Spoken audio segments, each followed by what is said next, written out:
아버지, 주님을 함께 예배하기 위해 이 자리로 모이게 해주신 주님께 감사드립니다.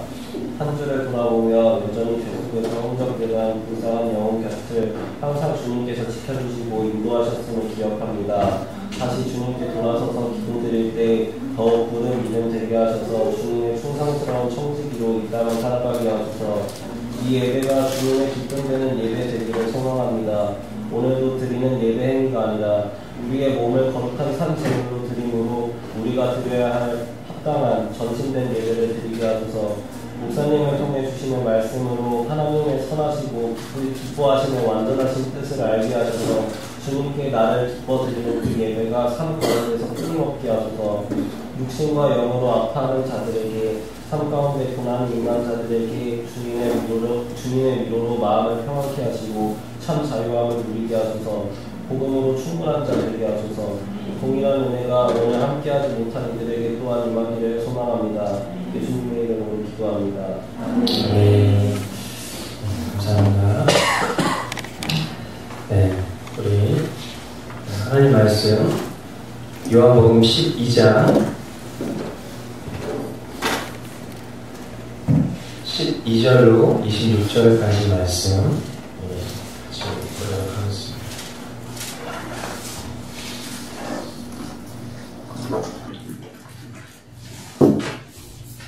요한복음 12장 12절부터 26절까지 제가 한 절, 여러분들이 한 절 교독으로 말씀을 보겠습니다. 다음 날에는 명절을 지키러 온 많은 무리가 예수께서 예루살렘에 들어오신다는 말을 듣고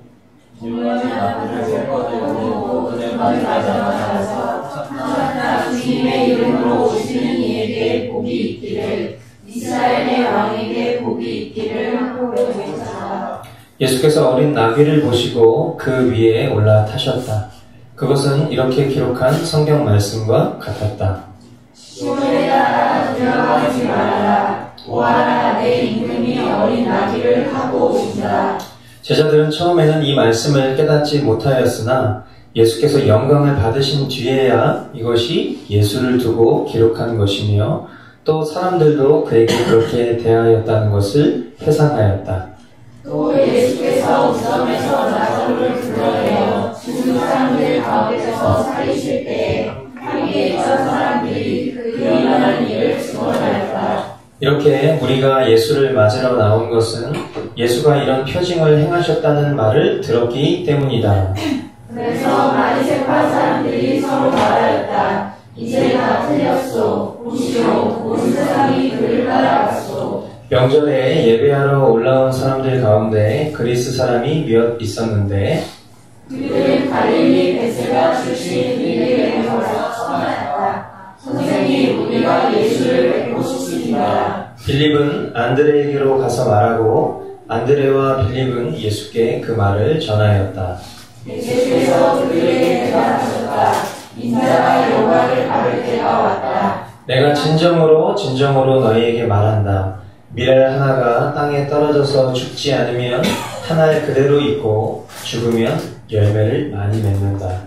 자기의 목숨을 사랑하는 사람은 잃을 것이요 이 세상에서 자기의 목숨을 미워하는 사람은 영생에 이르도록 그 목숨을 보존할 것이다. 네, 함께 봅니다. 나를 섬기려고 하는 사람은 누구든지 나를 따라오너라. 내가 있는 곳에는 나를 섬기는 사람도 나와 함께 있을 것이다. 누구든지 나를 섬기면 내 아버지께서 그를 높여주실 것이다. 아멘. 아멘.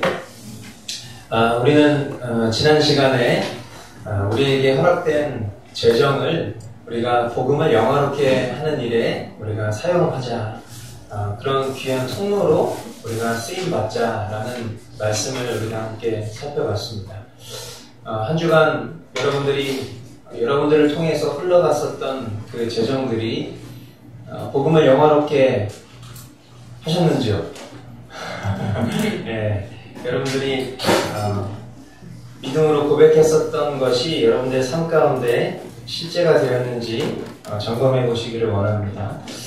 다음 주는 우리가 잘 아는 바와 같이 우리 공동체에 허락된 재정을 우리가 결산하고 그리고 내년도의 예산을 수립하는 그런 중요한 예결산 회의가 있습니다. 그래서 우리 개인의 신앙을 넘어서 공동체로서 우리에게 허락된 재정을 우리가 어떻게 복음을 영화롭게 하는 도구로 지혜롭게 사용할 수 있을까, 그리고 그런 것들을 기도로 준비하고 또 지혜를 모았으면 좋겠습니다.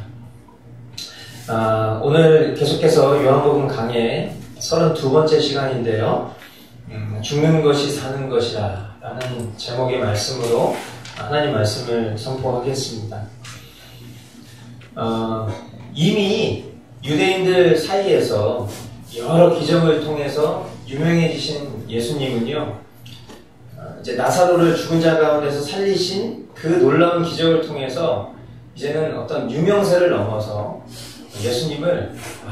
예수님이 메시아가 맞는 것 같아 라고 그렇게 메시아로 이제 예수님을 믿기 시작하는 많은 사람들이 생겨났어요.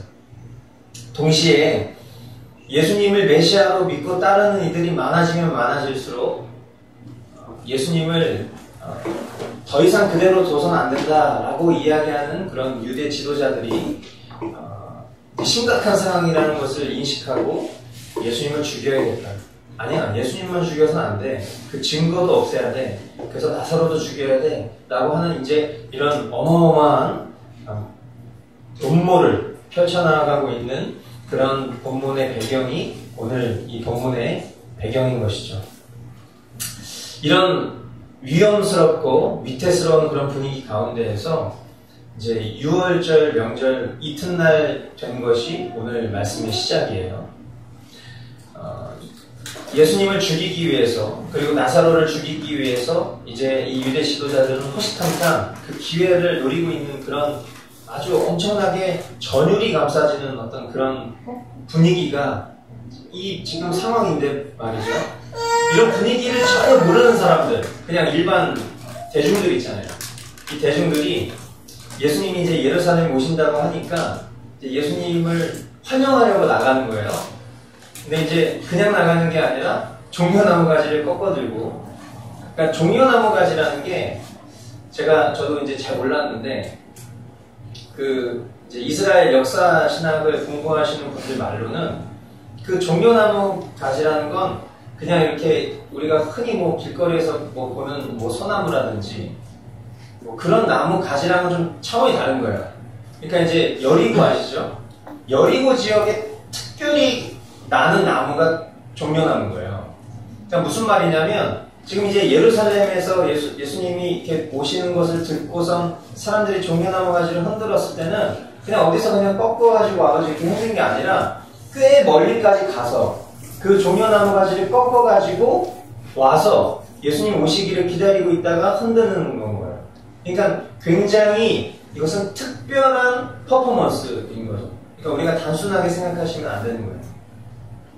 이 종려나무 가지를 꺾어 들고서 오늘 우리가 찬송한 대로 호산나 찬송하리로다 주님의 이름으로 오시는 이유, 이스라엘의 왕에게 복이 있기를 이라는 이 선포를 막 외침을 하면서 사람들이 막 종려나무 가지를 꺾는 거예요. 그럼 저는 만약에 제가 제자들이라면 나는 되게 살떨릴 것 같아. 지금 막 구석구석에서 지금 딱 보면 사복경찰도 아니고 말이지, 이렇게 유대 지도자들이 지금 예수님한테 어떻게 해서든지 꼬투리를 잡아서 죽여야겠다. 지금 사람들이 막 자기네들끼리 음모를 펼치면서 막 작전이 펼쳐지는 것 같은 그런 삼엄한 어떤 그런 분위기가 삼엄한 그런 분위기가 막 펼쳐지고 있는데 사람들은 지금 눈치가 없는 거지. 그러니까 막 종려나무까지 그것도 구하기 힘든 거 갖고 와가지고 막 흔들면서 호산나 찬송하리로다 주님의 이름으로. 이게 시편에 고백되어져 있는 고백이잖아요. 그러니까 메시아가 올 것을 예비한 사람들은 다 아는 고백이란 말이죠. 그것을 다 이렇게 그런 고백을 하고 심지어 이스라엘의 왕에게 복이 있기를 이러면 막 난리가 나는 거지. 근데 사람들이 지금 그렇게 외치고 있는 상황이라는 거예요. 종려나무 가지는요, 기쁨을 상징하는 거예요. 기쁨. 그래서 이 예루살렘의 무리들은요, 실제 왕이 입성할 때 환영하듯이, 아니 그 이상의 기쁨으로 호산나, 호산나가 뭐예요? 이제 구원하소서라는 뜻이잖아요. 그러니까 그 세이비어다, 세이비어, 구원자라는 것을 인정하는 거예요. 지금 호산나라고 외치는 것 자체가. 그러니까 이게 굉장히 아주 뭐 정치적인 메시지도 담겨져 있고 여러 가지 복합적으로 아주 중대한 지금 일들이 일어나고 있는 거예요. 그러니까 뭐 이거 비교할 일들은 아니지만 그 박상호 분들 있잖아요. 그러니까 이제 그 예전에 그 박근혜 전 대통령이 있었던 그 삼성동 그 자택 그 근처에서 사람들이 막 태극기 휘날리면서 막 하잖아요. 그러니까 이제 그거를 바라보는 사람들마다의 관점이 다르잖아요. 그러니까 지금 그런 상황인 거예요. 지금 예수님을 향하는 사람들이 막 종려나무가지를 흔들면서 호산나, 호산나 뜻이 뭐라고요? 우릴 구원하소서, 이런 뜻이라고. 그러면서 이스라엘의 왕으로 오시는 이여 복되도다 막 이렇게 외치고 있는 상황인 거라고요. 그럼 이제 이 세력에 대한 반대하는 마음을 가진 사람들은 저놈들 다 싸잡아서 죽여야겠다, 이런 생각을 할 수 있는 아주 삼엄한 그런 상황이라는 거예요. 이제 이런 상황 속에서 예수님은 이제 스가랴서 9장 9절에 나와 있는 말씀의 성취로 어린 나귀 새끼 하나를 이제 구하게 하십니다. 그래서 그 위에 올라타셔서 이제 그 많은 무리들을 피하지 않으세요, 이제는. 그리고 그 무리들 앞에 그 나귀를 타고 입성을 하시는 모습을 보여주세요. 그러니까 그것이 무슨 말이냐? 이 말씀이 육신이 되어 오신 예수님이 너희들이 믿고 있는 그 믿음의 본체가 바로 나다. 너희들이 그 말씀의 언약대로 붙잡고 있었던 그 실체가 바로 나다. 왜냐하면 이들은 다 그 구약의 선지서의 말씀에 예언되어 있는 메시아를 기다리고 있는, 메시아가 어떤 모습으로 오실 것이다 라는 것도 다 이들은 알고 있었을 거란 말이죠. 그러니까 그 모습 그대로 예수님께서 말씀의 성취로 나귀를 타고 그들 앞에 서시는 거예요.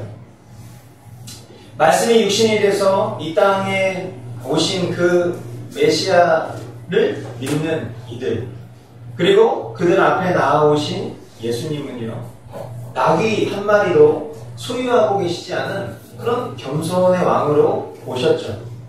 그렇게 겸손의 왕, 지극히 작은 자의 모습으로 오셨지만 세상의 모든 권세를 소유하신 하나님 나라의 임금으로 이 땅 가운데 오신 것입니다. 그러나 이곳에 예수님을 환영하는 수많은 무리들의 그 마음 내면에는 예수님을 메시아로 믿는 그 동기와 이해가 다 각기 달랐던 것 같아요. 정치적 메시아, 경제적인 메시아, 육체적인 메시아, 이들의 메시아가는요, 영생을 주러 오신 그 예수님의 메시아감과는 분명히 달랐을 것이에요. 식민 지배를 받고 있었던 그 억압을 받고 있는 그 민중의 그 애환 가운데에서 우리를 이 로마의 식민지로부터 구원해 주실 정치적 메시아, 그리고 보리떡 5개와 물고기 2마리로 수천 명을 먹이셨었던 것을 통해서 사람들 마음 가운데 갖게 된 경제적인 메시아, 그리고 많은 병자들을 고치신 것도 부족해서 이제 죽은 사람을 살리시기까지 한 그 모습을 통해서 이들 내면에 가지고 있었던 육체적 메시아, 다 각기 사람들마다 자신의 필요에 따라 메시아로 예수님을 환영하는 그들의 그 열심은요, 심지어 가까이에 있는 제자들도, 오늘 우리가 말씀에 보면 그런 말씀 있잖아요. 예수님이 이 나귀를 타고 이렇게 나아오시는 그런 모든 상황들이 성경에 드러난 구약 성경에 예언된 메시아 상이라는 것을 사람들이 알고 있단 말이에요. 근데 지금 거기 관심이 없는 거야. 그냥 지금 어떻게 하면 우리가 잘 아는 것처럼 이 제자들이 예수님을 쫓아다닐 때 말이에요. 그 나중에 막 자기네들끼리 막 논쟁도 펼치고 그러잖아요. 누가 더 큰 자냐 막 이런 거 하면서 우리가 잘 아는 것처럼. 그러니까 지금 이들이 예수님을 쫓고 있어요. 예수님을 메시아라고 생각도 하기도 해요. 그런데 이들 마음 한편에는 우리가 마치 영원한 하나님 나라 천국이 우리에게 제일 소중하지만 마치 우리가 영원한 하나님 나라보다는 실상에 더 막 목매다는 것처럼 이들도 마찬가지예요. 예수님을 메시아로 생각은 하지만 예수님을 영원한 생명으로 우리 가운데 오신 메시아로 여기기보단 마음 가운데는 그냥 지금 현재 나의 어떤 필요를 채워주실 수 있는 그런 메시아로 여기는 마음이 있다 보니까 오늘 본문에 기록된 대로 나중에 돼서야 예수님이 죽으시고 부활하신 후에야 생각날 만큼 이분이 그 구약에 기록되어 있었던 그 메시아이셨었지? 라는 이런 생각을 가질 만큼 지금 제자들조차도 그리고 거기에 모여있는 수많은 무리들조차도 모두 다 예수님을 메시아로 믿는 관점이 인간적이었다라고 볼 수 있다는 거예요. 뭐 어쨌든 이 죽은 나사로를 살리신 예수님의 기적을 통해서 사람들은요 예수님을 믿었어요. 중요한 건 어쨌든 예수님을 믿은 거예요. 그리고 그것을 본 목격자들이 예수님에 대해서 막 이제 증거하면서 많은 이들이 예수님을요 메시아로 영접했어요. 중요한 건 어쨌든 사람의 마음이 인간적이어도 하나님께서 하시면 그들이 결국은 어떤 경로를 통해서든 예수님을 메시아로 영접하고 믿게 되었다는 게 참 감사한 일이죠. 그리고 그 수는요 나날이 갈수록 늘어갔죠. 이제 이런 상황을 바라보는 바리새인들은요 그들 마음의 그 악함, 그 마음의 악함이 이제 자신들도 모르게 그 입에서 막 뿜어져 나오는 거예요. 끝났다 이제 다 끝났어 이제 다 저 사람들 지금 다 예수님한테 가고 있어 이제 이러면서 그들 마음의 내면의 동기가 얼마나 악한지 그들 스스로가 이렇게 증명하고 있는 그런 본문의 내용이 이제 오늘 본문 내용의 전반부 내용인 거예요. 자 이제 후반부에 굉장히 중요한 내용들이 나옵니다. 이제 이런 상황들이 전반적으로 흘러가고 있을 그 무렵에 그리스인 몇 명이 예배하러 왔다 이렇게 기록이 되어 있어요. 그러니까 그리스인이라는 것은 로마 사람 이제 그 어떻게 보면 유대인들 관점에서는 이방인이잖아요. 그죠? 그러니까 이 이스라엘이라는 나라 존재 자체가 지금 없어요. 존재가 없는 상태에서 로마의 식민 지배를 받고 있고 그냥 유대 그 민족들만 있는 거예요. 그런데 이제 그때 그리스 사람들이 예배를 하러 왔다. 그러니까 이 그리스 사람들은 유대인 입장에서는 이 선민의식이 강하잖아요. 그러니까 우리나라 사람들하고 되게 비슷한 거예요. 우리나라가 이제 일본의 식민 지배를 받고 있을 때에도 우리나라가 되게 굴욕적이고 굴복하는 그런 스타일이 아니잖아요. 우리는 막 밟으면 꿈틀거리고 막 일어나는 그런 민족성을 가지고 있는 것처럼 이 유대인들도 똑같아요. 왜냐면 자기네들 하나님 백성이거든. 그냥 지금 억압받고 있지만은 언젠가 메시아 오면 너네 다 죽었어. 약간 이런 마음 갖고 사는 거예요. 그러니까 지금 메시아가 왔으니까 이 기세등등한 이 유대인들의 태도들을 보면은 우리는 그런 유대인들의 어떤 성향들을 알 수 있는 건데 유대인 편에서는 이방인인 이 그리스 사람들이 예배를 하러 왔다. 그러니까 아마도 이들은 이제 유대교로 개종한 사람들인 거예요. 그러니까 지금 6월절 명절이니까 이제 예배를 드리려고 제사하려고 온 거죠. 근데 이제 왔어요. 그리스 사람들이 왔어요. 이게 되게 중요한 사건이에요. 그리스 사람들이 왔는데 막 어수선해.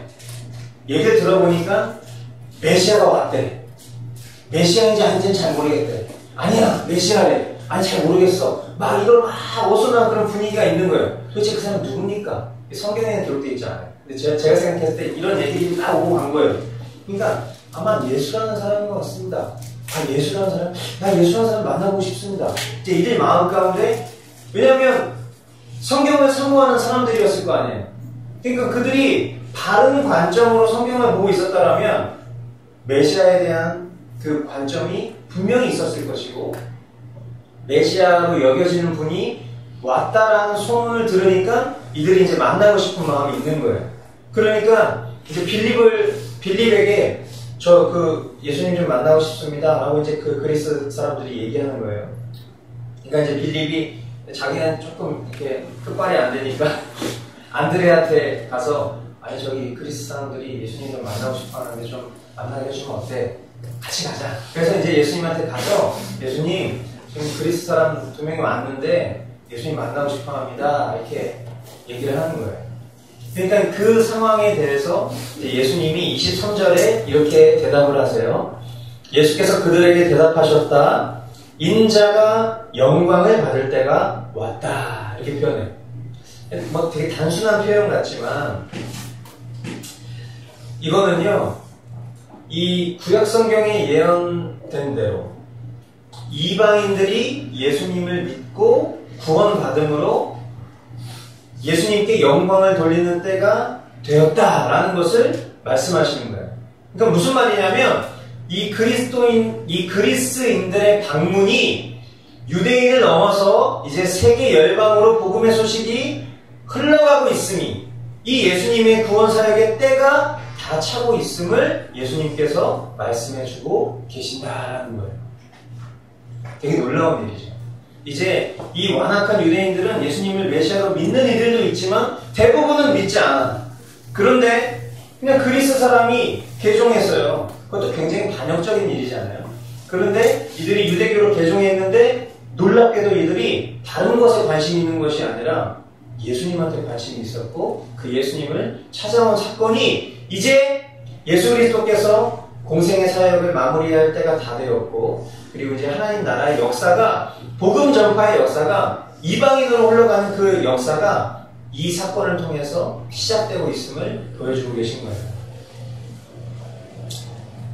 이제 이 모든 구속사역을 아시고 이때를 예비하신 예수님이요, 그 예수님께서 받으실 영광을 비유로 설명하고 계세요. 24절, 25절 말씀인데 우리가 너무나 잘 아는 말씀이죠. 같이 한 목소리를 좀 읽어보겠습니다. 내가 진정으로 너희에게 말한다. 밀알 하나가 땅에 떨어져서 죽지 않으면 한 알 그대로 있고 죽으면 열매를 많이 맺는다. 자기의 목숨을 사랑하는 사람은 잃을 것이요, 이 세상에서 자기의 목숨을 미워하는 사람은 영생에 이르도록 그 목숨을 보존할 것이다. 아멘. 예수님이 받으실 영광을 비유로 설명하셨다. 그러니까 예수님이 받으실 영광이 뭐예요? 저와 여러분들을 위해서 십자가에서 죽으시고 부활하실 그 영광에 대해서 이 비유를 통해서 얘기하신 거예요. 밀알 하나가 땅에 떨어져 심기우지 않고 그대로 있으면 그냥 밀알 하나일 뿐이에요. 하지만 그것이 땅에 심기우고 그 안에서 썩어서 그 안에서 싹이 나고 자라면 많은 열매를 맺는다. 이것은 하나님께서 만드신 자연의 이치이기도 하고 예수 그리스도의 죽으심으로 말미암은 인류 구원의 사역과 같은 이치로 설명해 주고 계신 것이죠. 죽는 것이 사는 것이다. 오늘 본문의 오늘 이 말씀의 제목이기도 한데 죽는 것이 사는 것이다. 우리가 마음 가운데 새겨야 될 아주 중요한 문장이라고 생각해요. 이사야 선지자는요, 이 사건을 먼저 예언했죠. 이사야 53장 10절로 11절 말씀에 보니까 주님께서 그를 상하게 하고자 하셨다. 주님께서 그를 병들게 하셨다. 그러니까 밀알이 땅에 떨어져서 심기워서 그 안에서 썩으면서 그 안에서 발효되면서 싹을 내는 것과 같은 것을 지금 이사야 선지자가 주님께서 그를 상하게 하고자 하셨다. 주님께서 그를 병들게 하셨다. 예언을 미리 다 하고 있었어요. 그가 그의 영혼을 속건제물로 여기면 그의 영혼을 속건제물로 우리를 대신해서 대속물로 치러지는 제물로 여기면 그는 자손을 볼 것입니다. 하나님 나라의 백성을 볼 것이며 오래오래 살 것이다. 영원히 살 것이다. 주님께서 세우신 뜻을 그가 이루어 드릴 것이다. 고난을 당하고 난 뒤에 그는 생명의 빛을 보고 만족할 것이다. 나의 의로운 종이 자기의 지식으로 많은 사람을 의롭게 할 것이다. 그는 다른 사람들이 받아야 할 형벌을 자기가 짊어질 것이다. 너무 놀라운 거예요. 그죠? 이미 예수님이 이 땅 가운데 어떤 희생과 대속을 치르실지가 선지서에 다 예언이 되어 있는 거예요. 이 말씀을 예수님께서는 밀알 비유로 자신이 십자가에서 죽으실 것을 비유로 딱 말씀하셨을 때 말씀과 기도로 사는 사람이라면 깨닫는 거예요. 근데 그렇지 않은 사람, 자신의 정욕을 추구하고 나를 위한 하나님으로 여기는 그런 사람들은 절대로 이 말씀이 무슨 의미인지를 이해할 수가 없는 것입니다. 그러니까 구원이라는 것은 이미 우리가 하나님 편에서는 구원을 받은 자지만 저와 여러분들은 오늘 하루하루 구원을 이루어가면서 살아가는 자들이란 말이에요.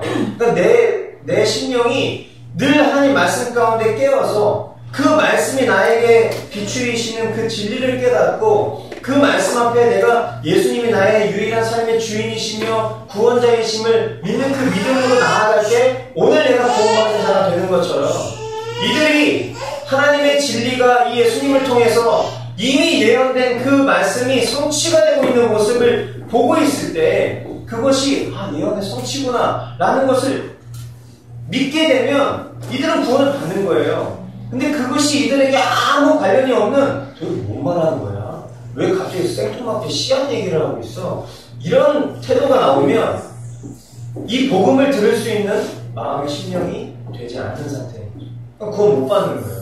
그러니까 우리가 항상 늘 깨어서 주님 말씀 앞에 붙들림 받아야 되는 이유가 이런 면에서도 우리가 살펴볼 수 있는 것이죠. 저와 여러분들의 죄를 위해서 죽으셔야 하는 이 예수님의 죽음 때문에 많은 이들이 하나님 앞에 의롭게 될 이 영광스러운 예언을 예수님은요 신실하게 그리고 매우 순종적으로 감당하고 계신 것입니다. 자, 예수님은요 예수님 자신의 죽음을 암시하시면서 그를 믿고 따르는 우리가 예수님을 본받아서 죽어야 한다라는 그 우리가 마땅히 취해야 될 각오에 대해서 말씀하고 계세요.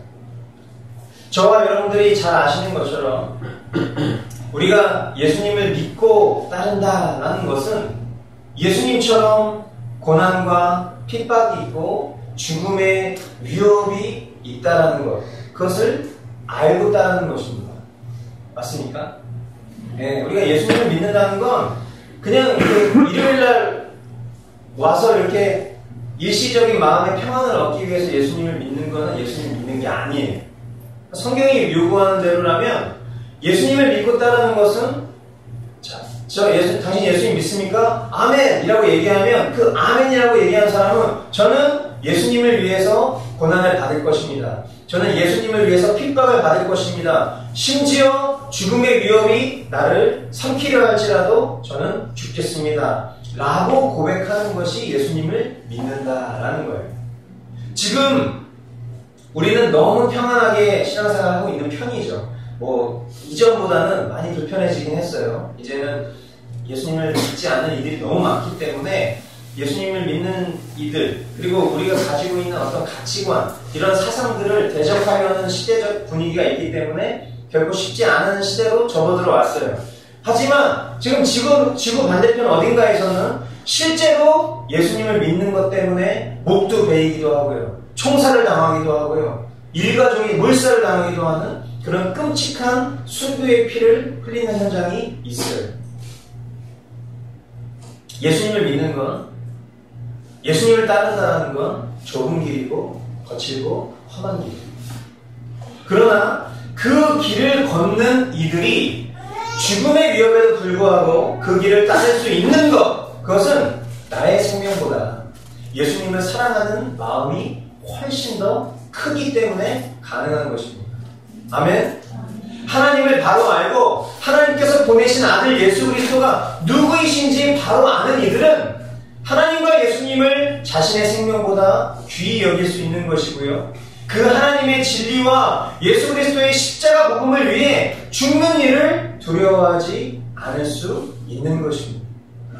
그러나 자신의 생명이 아까워서 예수 그리스도를 부인한다면, 예수님 믿는 일을 부끄러워하고 세상을 추구하고 자아를 추구하고 그렇게 포기한다면 그는 영생을 결과적으로 잃어버린 자가 될 수 있다는 것을 우리 모두는 기억해야 할 것입니다.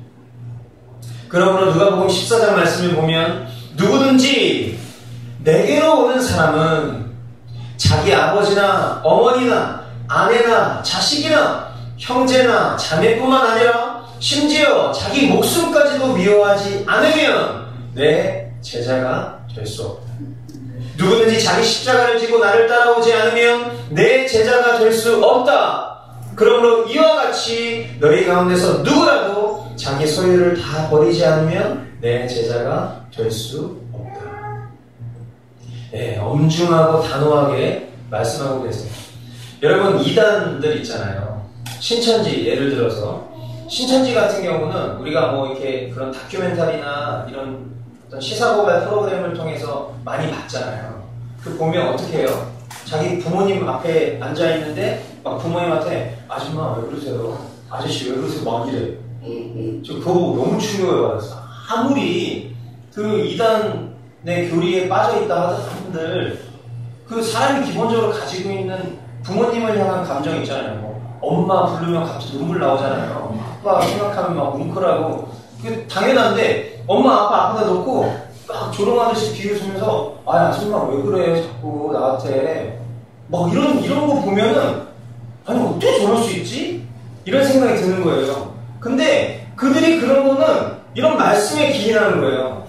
그러니까 물론 잘못된 관점을 갖고 지금 잘못된 이론에 심취돼가지고 사탄의 미혹 때문에 눈에 앞에 지금 분별할 수 있는 분별력을 잃어버려서 지금 그렇게 미혹된 상태로 부모님한테 대하고 있는 것이지만 그들 입장에서는 자기가 지금 믿고 있는 것이 진리라고 생각하는 거예요.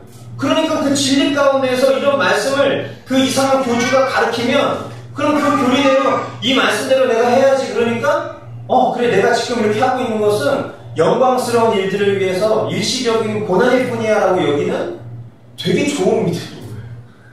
그러니까 우리가 이런 거를 좀 생각해야 돼요. 아니 이단도 그 정도인데 내 믿음은 어느 정도인가. 제가 이제 그 어떤 목사님하고 이렇게 얘기를 하는데 그 목사님 교회의 전도사님이 보살 출신이래요. 그래서 이제 뭐 얘기를 하는데 그 보살 출신 전도사님이 이런다는 거야. 나는 목사님 저는 이해가 안 돼요. 아니 성도들이 헌금 내는 거 보면 이해가 안 간다는 거야. 그러니까 우리가 보통 헌금 내면 뭐 이렇게 주로 이제 저는 형편에 따라서 우리 내요. 그러니까 뭐 주일헌금 뭐 10,000원 정도 내고 뭐 11조 이렇게 드리고 그러면 아 주님 제가 제 소유의 일부를 이렇게 주님 앞에 드렸습니다. 우리 이 정도 이렇게 여기잖아요. 근데 이 보살 출신 전도사님은 그 성도들이 내는 헌금 보고 이해 못한다는 거예요. 왜냐하면 저희는 절을 짓습니다. 이런다는 거예요. 그러니까 절 짓는 수준이라는 거예요. 그리고 막 우리가 뭐 이렇게 예배 드리면 보통 1시간 이렇게 예배 드리잖아요. 근데 그 사람들은 아유 1000배 해보세요. 이제 이런다는 거예요. 그러니까 물론 우리가 그들을 따라할 필요는 없죠. 그들은 이제 그 인간의 어떤 공로, 의로 수양하고 훈련하는 사람들이니까 그럴 수 있어요. 그러니까 우리는 우리가 매일매일 절질 필요는 없는 거예요. 근데 그러니까 그런 생각이 드는 거예요. 아니 그들의 그 무지한 열심을 생각했을 때 내가 과연 어떤 믿음으로 살아가고 있는가 생각을 해볼 만한 그런 문제라는 거예요. 지금 예수님이 누구든지 나를 따르려면 너가 가지고 있는 모든 것이라는 건 우리의 소유, 그러니까 어떤 물질적인 소유뿐만 아니라 관계성까지. 제가 만약에 정말 진리 되신 예수님이 야 가나야 너 지금 당장 아프가니스탄으로 가, 만약에 그렇게 얘기하실 수 있잖아요. 그러면 죄송한데요 제가 지금 저희 아이들 등원시켜줘야 되고 이따 하원 제가 받아야 되고 제 아내 6시에 퇴근하면 그때 갈 수 있는데 이렇게 말하는 게 참된 제자의 모습은 아니라는 거예요. 그러니까 우리의 삶과 환경을 나열하면 나열할수록 그것은 나는 예수님을 따르기에는 난 지금 좀 고민이 많습니다라는 거랑 똑같은 거라는 거예요. 그러니까 우리가 주님은 우리에게 그냥 좀 센 거 얘기해놓고 그 말은 내가 그렇게 하는 거고 유들있게 하자 이렇게 얘기하시는 분이 아니라는 거 우리는 기억해야 돼요. 그러니까 우리의 신앙의 수준이라는 게 우리가 제가 점진적으로 잘 될 겁니다. 사람 편에서는 기다려줄 수 있어요. 근데 하나님 편에서는요, 그 점진적이라는 게 여지가 될 수 있고 핑계가 될 수 있다는 거 우리는 좀 기억해야 될 필요가 있어요. 그러니까 이런 말씀들이, 그러니까 로버트 맥체인 목사님이 그런 표현을 썼어요. 그러니까 이제 돌뿌리인 거예요, 돌뿌리. 돌뿌리. 그러면 이 복음의 돌뿌리에 우리가 걸려서 넘어지는 게 은혜라는 거예요. 근데 우리는 그거를 피해가고 싶어 하는 거죠. 그러니까 우리가 어느 정도 순종할 수 있는 수준의 말씀들을 들을 때에는 마음의 부담도 없고 편하게 말씀을 받아들일 수 있지만, 예수님이 죽는 것이 사는 거다 얘들아, 미랄이 돼 미랄이. 그래서 그 미랄이 되는 자는 그 이 세상의 어떤 가치보다도 나를 더 소중히 여겨야 되는 거야 라고 얘기를 하시면, 우리는 그 말씀이 우리에게 불편함을 주잖아요. 불편하시죠? 저는 안 불편할 것 같아요. 저도 되게 불편해요. 제가 이렇게 전하고 있지만 저도 되게 불편해요. 그것을 살아내는 것 자체는 더 힘든 일이니까. 전하는 것도 힘들지만 이 돌뿌리라는 거예요. 그 돌뿌리에 걸려서 넘어지면 그게 은혜라는 거야. 근데 우리는 그걸 자꾸 돌아간다는 거야. 그럼 어떻게 되겠어요? 기회를 놓치는 거예요. 그러니까 우리에게 주어진 기회들이 저는 매주 우리에게 펼쳐지고 있는 거예요. 근데 그 기회가 언제까지 우리에게 주어질지 우리는 몰라. 내가 오늘 집에 가다 죽을 수 있는 거잖아요. 그죠? 그러니까 우리가 늘 항상 오늘의 믿음으로 오늘을 살아야 돼. 그 생각을 한다면 이 말씀은 매우 엄중하고 단호하게 우리에게 말씀해주고 계신 거예요. 제가 지난 화요일 날 전했던 말씀, 이제 등식이 있죠. 아브라함에게 여호와 이름은 뭐였죠? 순양. 그죠? 그러면 우리에게 있어서 여호와 이름은 뭐예요? 예수 그리스도. 그쵸? 근데 이제 이 예수 그리스도라는 답을 내기까지 우리 마음 가운데 떠오르는 수많은 여호와 이름들이 있단 말이에요. 어저께 제가 청년들을 만나는 그 컨퍼런스의 자리에서 어떤 청년이 저에게 질문을 했어요. 제가 이것에 대한 내용은 이제 지난주 금요일날 그 교회 금요 기도회 때 가서 말씀을 전했던 거였던 거거든요. 근데 그 말씀이 계속 남아있었던 거야. 근데 이제 결혼에 대한 테마 안에 들어왔는데 결국 결혼에 대한 얘기도 자기 부인으로 결론 났거든요. 그러니까 이제 이 두 개의 말씀이 매치가 되면서 이 청년이 어떤 질문을 공개적으로 했냐면, 그 아브라함에게 있어서 여호와 이레는 순양이고 나에게 있어서 여호와 이레는 예수님입니다라는 정답은 압니다. 그런데 그 정답을 내기까지 제 머릿속에는 수많은 여호와 이레가 떠올랐습니다.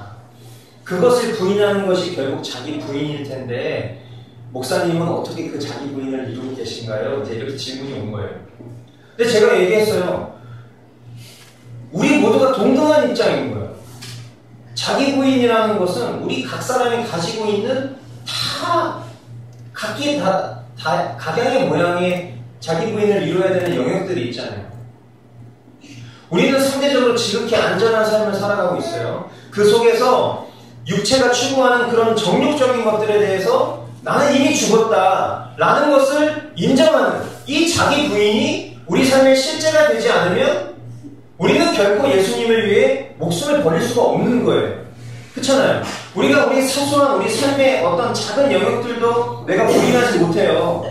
근데 어떻게 내가 주님을 위해서 죽을 수 있습니다 라고 이렇게 호기롭게 얘기할 수 있냐고. 이건 그냥 뻥치는 거잖아요. 내 삶에서 작은 영역도 부인하지 못하는데, 그 부인하지 못하면 예수님을 따르는 자가 아니라는 거예요. 그러니까 이게 참 말씀을 전하는 저도 답을 저는요 이렇게 잘하고 있습니다라고 말을 할 수가 없는 영역이라는 거예요. 오늘 하루 내가 다시 한번 주님 앞에 결단하고 다시 한번 내가 주님 앞에 서기를 작정하고 그렇게 나아가지 않으면 나는 언제든지 무너질 수 있는 사람들이라는 것을, 우리 모두가 그런 사람들이라는 것을 저는 정답으로 이야기할 수밖에 없는 거예요. 하지만 반드시 필요합니다. 훈련이라는 것은. 그래서 제가 2년 전에 살아왔었던 삶에서 끊어내지 못했던 것을 제가 오늘날 이제 그것으로부터 얼마나 자유로워질 수 있었는지, 그것을 주님이 하셨는데 그 주님이 나의 삶 가운데 여러 시간들 속에서 나에게 펼쳐졌었던 작은 점 같은 훈련들이 모여서 이제 내가 얼마나 그 영역에서 자유로워졌는지를 이야기를 이렇게 해줬더니 되게 그 부분에서 감사함을 느끼더라고요. 여러분들 마찬가지입니다. 우리가 우리의 믿음의 수준은요, 예수님을 위해서라면 이 세상 그 어떤 것도 배설물로 여길 수 있는 믿음을 가진 자로 살아야 되는 거죠. 주님을 쫓는다라는 것. 그거는 우리가 붙잡고 싶어하는 그 모든 가치보다 그 위에 예수님을 위해서 죽을 수 있다는 자기 부인의 가치가 그 위에 있을 때 우리는 진정 예수님을 따르는 자로 살 수 있게 되는 거예요. 우리를 통해 주님이 하실 그 일들을 주님은 반드시 우리에게 허락해 주실 거예요. 우리가 갈망한다는 말이죠. 마치 하나의 미랄이 땅에 떨어져 많은 열매를 맺는 것처럼 우리를 통해 귀한 생명의 열매들을 반드시 보게 하실 것입니다. 아멘. 자, 그런 의미로 우리 26절 말씀 마지막으로 함께 좀 읽어보겠습니다. 시작. 나를 섬기려고 하는 사람은 누구든지 나를 따라오너라. 내가 있는 곳에는 나를 섬기는 사람도 나와 함께 있을 것이다. 누구든지 나를 섬기면 내 아버지께서 그를 높여주실 것이다. 아멘. 네, 우리는요, 우리를 위해 죽으시고 다시 사신 예수 그리스도를 위해 살 수 있고요. 예수님을 위해 죽음의 자리에도 나아갈 각오를 다질 수 있습니다. 아멘. 그렇게 우리가 믿음으로 나아갈 때 주님은요, 두 가지 복된 약속을 우리에게 주셨어요. 하나는 예수님을 섬기는 자들이 예수님이 계신 곳, 즉 영원한 하나님 나라 천국에 함께 있을 것이라는 약속입니다. 아멘. 저와 여러분들은 확신할 수 있어요. 그래서 고난에 즐거이 참여할 수 있습니다. 아멘. 죽는 것이 사는 것입니다. 예수님을 위해서 그 어떤 나의 유익도 우리가 해로 여기고 죽음조차도 아깝지 않게 여기는 믿음으로 우리는 확신하는 거예요. 내가 영원한 하나님 나라에서 주님과 함께 있을 것이야. 아멘. 이 약속을 여러분들이 붙잡으시기를 축원드려요. 또 다른 하나의 약속, 그것은 하나님 아버지께서 예수 그리스도를 섬기는 이들을 높여주실 것이다 라는 약속이에요. 이미 하나님께서 저와 여러분들을 사랑하셔서 하나님이 예수님을 우리에게 보내주셨고 그 아들을 십자가에서 죽이시기까지 우리를 향한 사랑을 확증하셨지만 우리가 그 하나님이 행하신 일들을 온전히 믿고 따른다면, 섬긴다면 하나님께서 우리를 더욱 사랑하시고 귀히 여겨주실 것입니다. 기뻐하실 것이에요. 높여주실 것이라고 말씀하고 계세요. 이것이 하나님의 복된 약속인 거예요. 이 복된 소식을 전하시기 위해서 예수님이 이 땅에 오신 것이고 오늘 이 소식을 저와 여러분들이 이 말씀을 통해서 듣게 된 거예요. 이 복음의 약속을 듣게 된 거예요. 그럼 우리는 어떻게 하면 돼요? 받으면 되는 거예요. 받으면. 믿음으로 받으면 되는 거예요. 그리고 그 받은 믿음으로 이 믿음이 나의 삶 가운데 실제가 될 수 있도록 우리의 삶 가운데 것을 살아내는 것입니다. 말씀을 맺겠습니다. 주님은 오늘 우리에게 두 가지 귀한 깨달음을 주셨어요. 첫 번째, 한번 따라해 주시겠습니까? 우리는 예수님을 바른 메시아, 그리스도로 믿어야 한다는 것입니다. 네, 여러분 바른 메시아와 바른 그리스도로 우리는 예수님을 믿어야 합니다. 나사로의 부활을 통해 수많은 이들이 예수님을 메시아로 믿었어요. 하지만 그들 안에 예수님을 진정 영원한 생명의 구원자로 믿지 못하는 믿음들이 있었다. 그러나 우리는 우리 자신의 만족과 추구를 위해 예수님을 이용하는 자들이 아니라 예수님만이 우리 생명의 영혼을 주실 수 있는 분으로 바로 믿고 기쁨으로 영적 종려나무 가지를 흔들 수 있는 자들이 되어야 한다. 아멘. 네, 이것이 오늘 주님이 우리에게 주신 첫 번째 인사이트. 두 번째, 따라해 주시겠어요? 예수님을 그리스도로 믿는 이들은 예수님을 본받고 따라야 합니다.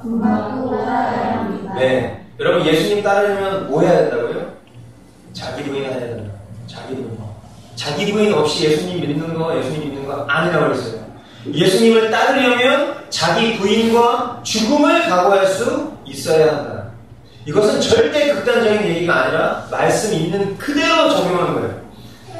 우리를 위해서 죽기까지 순종하셨죠, 예수님은. 사람들은 그것을 극단적이라고 생각했어요. 왜 구원자로 오신 예수가 얼마든지 그 베풀었었던 능력 그대로 베풀면서 이스라엘을 구원할 수 있었을 텐데 왜 미련한 범죄자들이나 매달리는 십자가에 매달려야 하는가? 사람들이 그렇게 조롱했다고요. 그런 논리라고, 그런 논리. 그렇게 우리를 위해서 죽기까지 순종하셨던 예수님이 하나의 미랄이 돼서 십자가 위에서 썩어 죽으셨기에 온 인류가 살아날 수 있었던 거예요. 이처럼 예수 그리스도를 따르는 저와 여러분, 제자된 우리가 걸어야 될 길은 우리 자신을 부정하는 거예요. 예수님처럼. 그리고 하나님의 소망을 두는 거예요. 예수님처럼. 그리고 예수님이 가신 그 십자가 거칠고 험한 길을 쫓는 거예요. 예수님처럼. 우리가 주님이라고 고백하는 그 예수님이 하신 그대로 우리는 따라가기만 하면 되는 거예요. 아멘. 결코 이 땅을 사랑하고 이 땅을 사랑하면서 하늘 시민이 될 수 있다 여기는 마음, 그 사탄의 속삭임을 여러분들이 벗어버리시기 바랍니다. 세상도 사랑하고 주님의 길도 적절히 균형을 이룰 것이라는 그런 사탄의 속삭임 거부하십시오. 우리가 하나님 나라 바라며 예수님 쫓아 이 길 간다면 주님은요 우리를 통해서 귀한 열매를 보게 해주실 것입니다. 아멘. 그 영광에 참여하는 우리 모두가 되었으면 좋겠습니다. 아멘. 자, 우리 옆 사람 바라보면서 죽는 것이 사는 것입니다. 죽는 것이 사는 것입니다. 아멘. 네. 제가요 젊은 목사가 마지막으로 딱 한마디만 하겠습니다. 여러분, 반드시 우리가 살아가는 당대에 우리가 순교를 할 수 있는 시대가 펼쳐질 수 있어요. 자, 그때 기억하세요. 지금 여러분이 옆 사람과 나눴던 그 고백을 성령께서 깨닫게 해주시고 죽는 것이 사는 것이라고 했지. 반드시 기억하세요. 그리고 그때 여러분들이 여러분들의 인간적인 의지와 열심으로 이 깍두기로 죽을 수는 없어요. 하지만 우리 안에 계신 성령님이 도와주시면요 우리가 그것을 기쁨으로 통과할 수 있을 것입니다. 아멘. 기억하세요. 성경은요 오늘날 우리가 살아가고 있는 이 시대가 마지막 때이고 그 믿음은 죽음을 각오하는 믿음이라고 분명히 얘기하셨어요. 지금 우리가 살아가고 있는 이 시대 아주 평화로워 보이죠? 조만간에 꼭 기억하시고 죽는 것이 사는 것이다 기억하실 수 있게 되길 바랍니다. 기도하겠습니다. 사랑하는 주님, 주님이 걷게 하시는 영광스러운 십자가의 길목에서 이 길을 먼저 걸으신 주님을 바라봅니다. 수많은 무리들 속에 계셨지만 주님이 마음 진정 깨닫고 있던 이들이 없던 그곳에서 영광스러운 십자가 바라보시며 오늘을 사는 저와 우리 각 사람을 위해 죽음을 기다리셨던 주님의 마음을 바라봅니다. 네, 그 주님의 마음을 알려하지 않고 인간의 정욕을 추구하며 그 정욕을 위해 주님을 이용했던 우리의 연약함과 죄악됨을 이 시간 주님 앞에 회개합니다. 우리를 불쌍히 여기시고 긍휼히 바라보옵소서. 그러나 주님, 우리가 그 수준에 머물러 있지 아니하고 주님을 우리 생명의 구원자로 믿으며 더 나아가 주님이 걸으신 십자가의 길을 부끄러워하지 않고 걷기를 소망합니다. 결단합니다. 더 이상 이 세상에서 죽지 않기 위해 발버둥치지 아니하고 죽는 것이 사는 것임을 가슴에 새기고 죄로부터는 죽고 예수 그리스도께 사는 존재임을 믿음으로 선포하며 거칠고 험한 십자가의 길 믿음으로 걸어 나아갈 수 있도록 인도하여 주옵소서.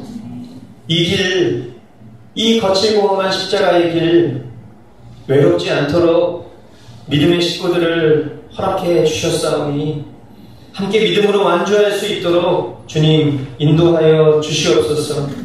주님의 이 귀한 은혜에 감사하며 주님 앞에 예물 드립니다. 물질이 있는 곳에 우리 마음이 있다 하셨습니다. 내게 허락하신 은혜만큼 믿음으로 예물 드리는 손길 위에 은혜의 은혜를 더하시고 하나님 앞에 인색한 우리 되지 않도록 믿음을 더하시며 드린 예물을 넘어 우리 삶 전 존재를 주님 앞에 전심으로 내어드리는 우리 되게 하옵소서. 우리 생명의 미랄 되신 존귀하신 그 이름 예수님 이름으로 기도합니다. 네.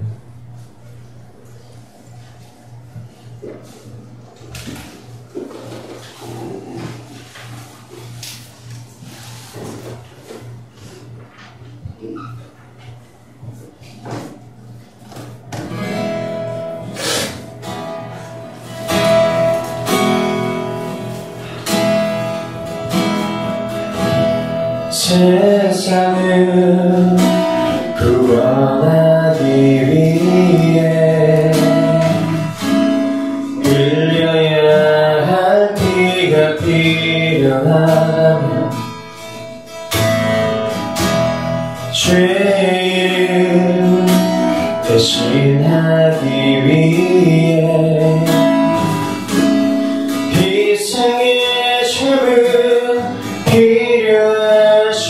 필요하시다면 내 생명 제단 위에 드리니 주 영광 위에 사용하소서.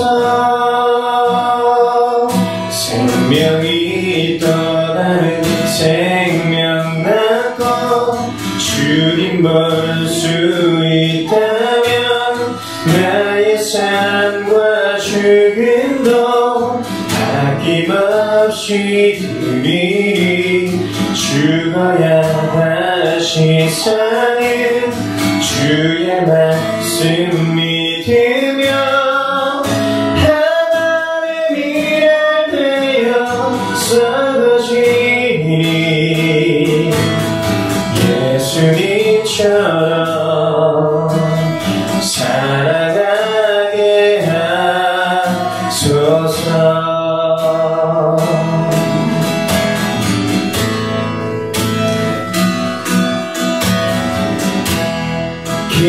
길이여 지친 양을 찾아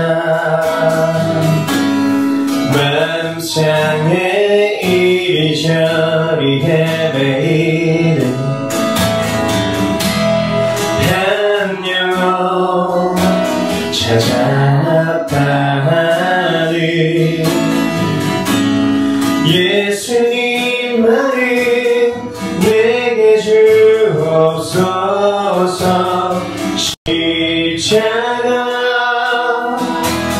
세상 위한 그 희생 눈물로 그게 가게 하소서.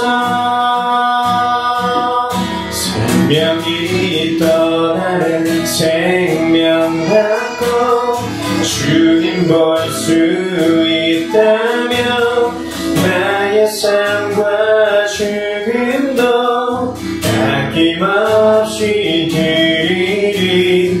죽어야 다시 사는 주의 말씀 믿으며 하나님의 미랄 되어 썩어지리.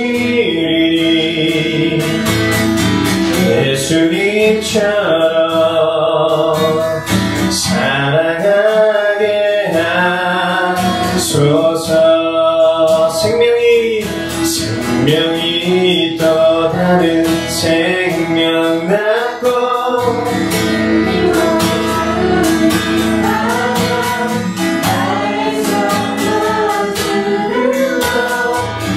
아낌없이 드리리.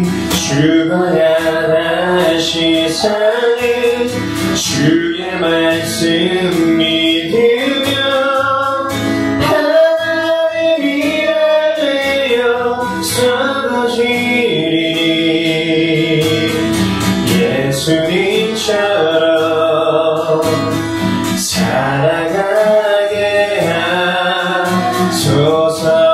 한 번 더. 생명이 떠나는 생명 낳고 주님 볼 수 있다면 나의 삶과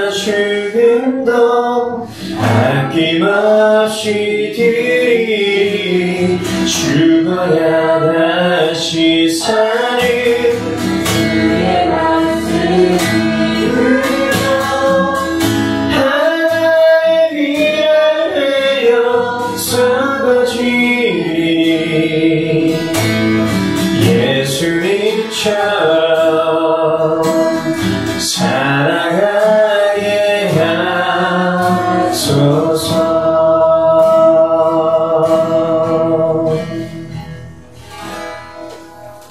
아멘. 이제는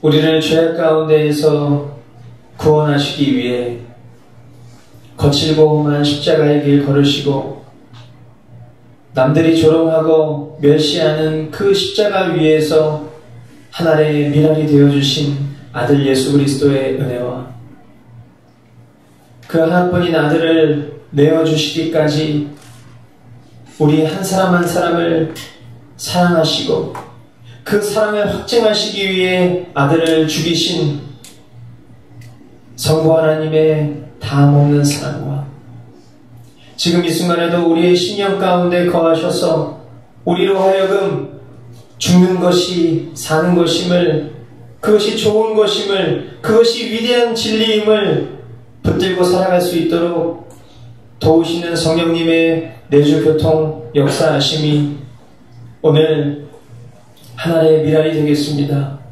예수님이 그러하셨던 것처럼 우리 역시도 그런 미랄이 되겠습니다. 다짐하는 고개 숙인 성도들 머리 위에 우리의 일터와 가정, 이 나라 이 민족 세계 열방 가운데 이제로부터 영원까지 함께 있을지어다.